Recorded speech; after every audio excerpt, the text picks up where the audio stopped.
रूही के उड़ चुके होश जब देखा खुद की हमशक्ल को शीशे में। आखिरकार जिस तरह से अब की बार रूही अब उस बड़ी बुराई का सामना करने वाली है, उसके बाद रूही की जिंदगी में काफी बड़ा तूफान आ जाएगा, क्योंकि अब की बार रूही अंत करने वाली है उस बुराई का। और वहीं पर अब अपनी हमशक्ल को इस घर में देखेगी तो उसके होश उड़ जाएंगे। इसी के साथ अब देखने को मिलने वाला है कि रूही की हमशक्ल जो होगी अब की बार किस तरह से नहर को पिता को जो होगी वह टारगेट करने वाली है, और वहीं पर टारगेट करके अब की बार फिर से रूही को बुरा साबित करेगी। और इसी बीच रूही को इस तरह से मुश्किलों में फंसाएगी जिसके बाद बुरी तरह से रूही फंस जाएगी।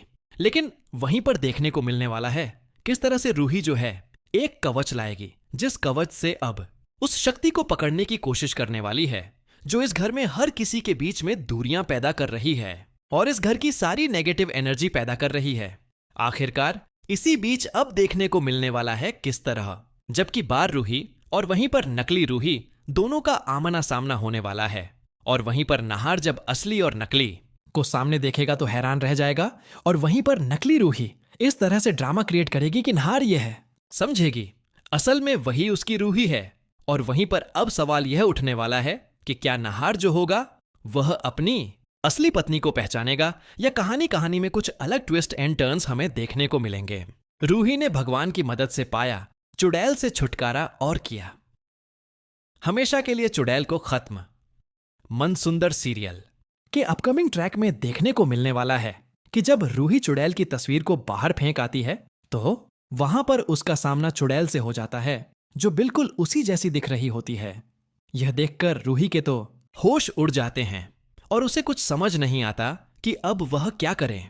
लेकिन इसके बाद वह हिम्मत से काम लेती है और समझ जाती है कि जरूर इस घर में कोई बुरा साया है, इसीलिए वह अपने साथ भगवान की प्रतिमा और गंगा जल रखती है।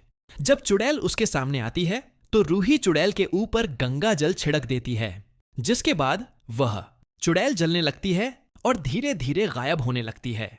जाते जाते वह चुड़ैल रूही से कहती है, तुम क्या सोचती हो कि तुमने मुझे खत्म कर दिया, लेकिन मैं फिर लौट कर आऊंगी और तुम्हें हमेशा के लिए नहर से दूर कर दूंगी। यह सुनकर रूही और ज्यादा डर जाती है और सोचने लगती है कि वह इस चुड़ैल को हमेशा के लिए कैसे खत्म करे। तभी उसे समझ आता है कि चुड़ैल को सिर्फ भगवान की शक्तियों से ही हराया जा सकता है, और अगर उसे हमेशा के लिए खत्म करना है तो ऐसा कुछ करना होगा जिससे भगवान खुद उसे नष्ट कर दें। इसके बाद जब चुड़ैल दोबारा लौट कर आती है तो रूही पहले से पूरा इंतजाम कर चुकी होती है, लेकिन इसी बीच दादी अनजाने में उसका सारा प्लान बिगाड़ देती है। फिर भी भगवान रूही की मदद करता है। जब आत्मा रूही पर हमला करने ही वाली होती है तभी रूही मंदिर में रखे त्रिशूल को उठा लेती है और सीधा चुड़ैल के सीने पर वार कर देती है। इसके बाद चुड़ैल कहीं भाग नहीं पाती और वहीं अपना दम तोड़ देती है। यह देखकर नाहर बहुत खुश होता है कि रूही ने एक बार फिर से उनके परिवार को बड़ी मुसीबत से बचा लिया। नाहर सबके सामने कहता है, तुम सब कह रहे थे ना कि रूही बदल गई है, वह अब पहले जैसी नहीं रही, लेकिन देख लो रूही आज भी वही है जिसने हर बार अपने परिवार और मुझ पर आई हर मुसीबत से हमें बचाया है। इसके बाद एक बार फिर से रूही और नहर अपनी जिंदगी की नई शुरुआत करते। अब यहां पर पेंटिंग को घर से बाहर फेंकने के बाद अब यहां पर उस लड़की को मीन्स कि पेंटिंग वाली लड़की को इस बात का एहसास हो जाता है कि अब वह इस घर में रूही की शक्ल बना करके नहीं रह सकती, क्योंकि दूसरी तरफ जब वह मिरर में अपना फेस देखने वाली थी तो सैम उसी समय वहां पर रूही ने भी अपनी शक्ल देखी थी, जिसके बाद रूही को एहसास हो गया था कि कुछ तो है इस घर में जो उसकी शक्ल ले रहा है। लेकिन इसके बावजूद रूही यहां पर नाहर को कुछ भी नहीं बताती है।